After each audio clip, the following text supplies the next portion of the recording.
भरणात या ठिकाण्याला म्हणून करता कोड पडलं जीवाला. आजही मिथिला त्यावेळेला सुद्धा जसा भगवंत कवल देईल तसं मात्र मेंढ्याची मोहर लागायची.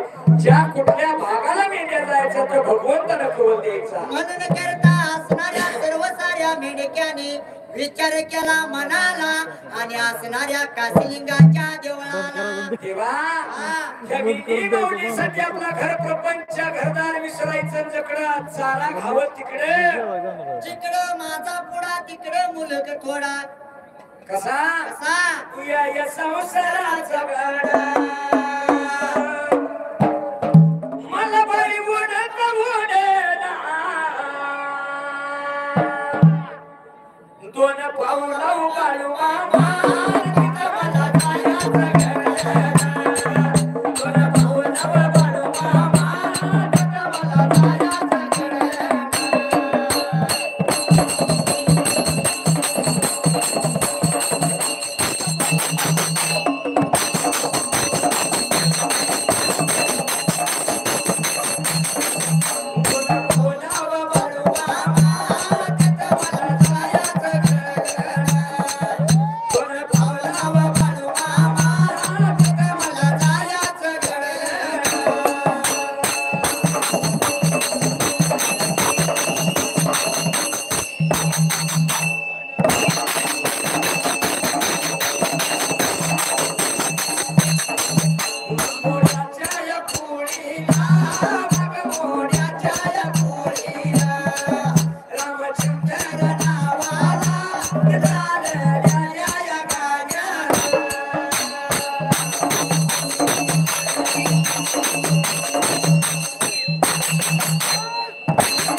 देव बाळू मामाचे सुद्धा 20 मेंढ्या त्या रुकडी मार्गावचे मेंढक मात्र त्या काशीलिंगाच्या रावळा देवळाला गेलं. जसं विचार केला मनाला असणारा मात्र रविवार दिवस त्याच वेळेला.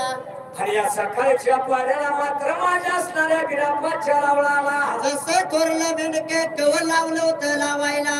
कसे कसं ते देवाला कवल लावताना म्हणत होतं देवा आमच्या प्रसंग वेळ आला जिथं तिथं तुझ्याशिवाय आम्हाला कोण नाही. म्हणून करता थोरलं मेंढके असणाऱ्या देवावर भार लागले टाकायला. जर निघालो खानमान देशाला सुखाची चालणी होणार असेल आमचा सन्मान करून आणणारा असेल तर देवा उजव पाहते आम्हाला. आणि जर चारणी दुःखाची होणार असेल तर मात्र डाव पाणू दे आम्हाला. म्हणून करता असणार वचन मागितलं होतं थोरल्या मेंढक्याने. अरे तुझ्यासाठी जीवन